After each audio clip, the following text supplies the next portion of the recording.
Kita lanjutkan dialog terkait kebijakan LPG 3 kg ini. Mas Har, tadi kalau kata Mas Adi, ya bisa jadi ada bisikan atau suara-suara dari luar istana yang membuat Bahlil kemudian menerapkan kebijakan ini. Kalau yang Anda tahu sebenarnya, di istana memang masih terus menerima suara-suara masukan itu? Kan kita tahu ya, beberapa menteri di kabinetnya Pak Jokowi kan kemudian menjadi menteri di eranya Presiden Prabowo. Termasuk salah satunya adalah Pak Bahlil. Nah, barangkali juga ya sebagai orang yang dititipi, barangkali ini ada kebijakan warisan presiden. Ya, mungkin harus dijalankan. Apalagi diperkuat dengan ada keputusan presiden untuk melakukan efisiensi. Oke, tapi Mas Har, kenapa harus Dasko yang mengumumkan pencabutan aturan itu? Kenapa tidak presiden langsung? Ya, supaya cepat kayaknya ya. Jadi kan kalau di presiden mungkin ada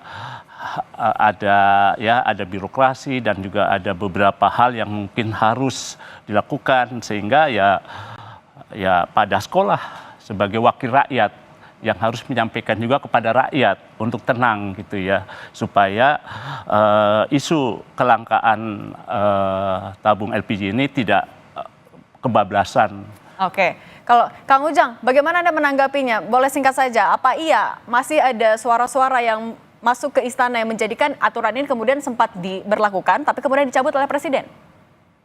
Kalau kami tidak mau berspekulasi, yang pasti semua menteri punya program, punya kebijakan yang itu bisa dieksekusi ya oleh para menteri itu.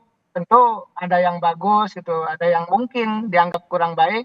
Yang jelas yang pasti itu semua berjalan ya dengan skema-skema yang sudah dirancang oleh para menteri itu untuk bisa mengeksekusi kebijakan-kebijakan termasuk Pak Bahlil. Nah, dalam konteks itu kami tidak mau masuk ke wilayah sana ya, karena biar publik yang menilai, dan kami yakin apa yang menjadi kebijakan Pak Presiden hari ini, kami fokus adalah kebijakan yang betul-betul menguntungkan publik, menguntungkan rakyat Indonesia, bahwa persoalan selesai, ada sedikit teriak-teriak ya itu langsung tanggap dieksekusi oleh Pak Presiden sehingga tidak berlarut-larut.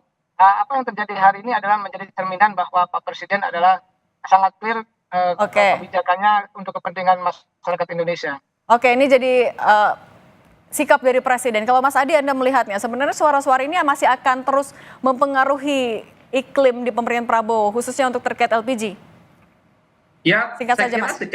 Saya kira spekulasi politik semacam itu pastinya akan terus bermunculan.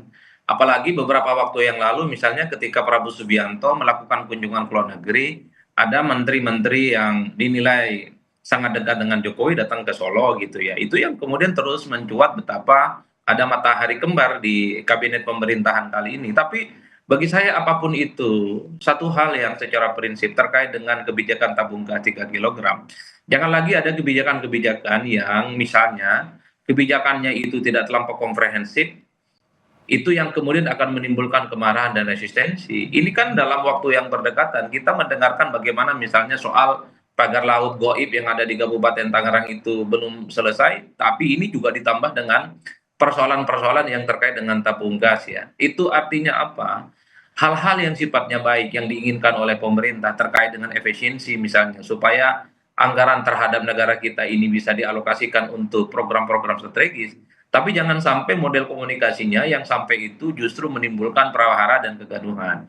Betul, memang ini persoalan-persoalan sepele, bagaimana masyarakat itu migrasi dari eceran ke pangkalan. Tapi ingat Pak, tidak semua tempat itu ada pangkalannya. Kalau di kampung saya, di Madura sana, pangkalan itu ada di kabupaten, kalau tidak ada di kecamatan. Itu butuh waktu bisa sejam ataupun 2 jam, dan jaraknya bisa 5-10 kilo. Ingat loh, semua orang itu tidak punya kendaraan dan tidak semua tempat ada angkotnya. Jadi itu yang kemudian menyebabkan antrian panjang di mana-mana. Artinya kalau sosialisasinya itu panjang, ada prakondisi, ada uji coba, mungkin masyarakat itu tidak kaget-kaget dan tidak shock. Oke, baik Mas Adi, kami tangkap soal sosialisasi itu juga jadi PR. Terima kasih Mas Adi Praitno, Direktur Eksekutif Parameter Politik Indonesia, Mas Soehartono, jurnalis senior, dan juga Kang Ujang Komarudin, juru bicara Kantor Komunikasi Kepresidenan. Terima kasih sudah berbagi di Kompas Petang. Sehat selalu.